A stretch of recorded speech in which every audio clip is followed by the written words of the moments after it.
Hello అండి. నాకైతే ఇంతకుముందు మైదా పిండి, గోధుమ పిండి మాత్రమే తెలుసు. ఇప్పుడు గోధుమ పిండిలో రకరకాలు మిక్సింగ్ వచ్చేసాయి. ఇంకా మైదా పిండిలో కూడా ఎన్ని రకాలున్నాయో ఇక్కడికొచ్చాక రీసెంట్‌గా మా అబ్బాయికి స్కూల్‌లో కుకింగ్ సెషన్‌కి ఇవన్నీ కొనేటప్పుడు నాకు ఇన్ని రకాలు తెలిసాయన్నమాట.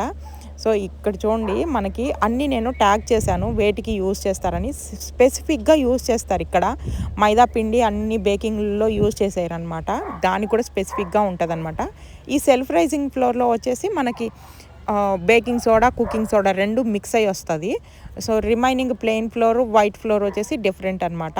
మన కుకింగ్‌లోకైతే వైట్ ఫ్లోరే బావుంటది. కానీ అంత సాగీగా అనిపించదు. అందుకే నేను స్పెసిఫిక్‌గా ఏదైనా బొబ్బట్లు అలాంటి వాటికైతే ఇండియా స్టోర్‌కెళ్ళి మన మైదా తీసుకుంటా. ఇది కొంచెం కాస్ట్ ఉంటది. ఇక్కడ దొరికే ఫ్లవర్స్ అన్నీ వచ్చేసి ఆల్మోస్ట్ 1½ కేజీ ప్యాకెట్ రూ. 50, రూ. 60 చాలా చీప్‌గా దొరుకుతదనమాట. మన మైదా అయ్యేసరికి రూ. 250 వరకు పడతది కేజీ ప్యాకెట్.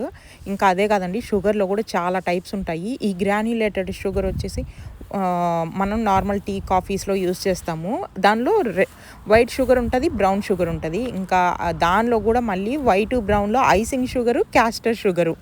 ఐసింగ్ షుగర్ అంతా క్రీమ్స్‌లో ఇంకా డెకరేషను అట్లా యూజ్ చేస్తారనమాట. దాంట్లో అయితే కార్న్ ఫ్లోర్ మిక్స్ చేసి వస్తదంట.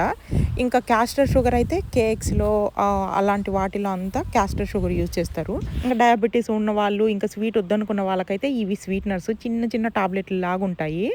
వీటిలో కూడా రకరకాల ఫ్లేవర్స్ అన్నీ ఉంటాయన్నమాట. ఇంతే వీడియో నచ్చితే లైక్ చేయండి. ఇలాంటి వీడియోస్ కోసం మన ఛానల్‌ని సబ్స్క్రైబ్ చేసుకోండి. Thank you. బాయ్.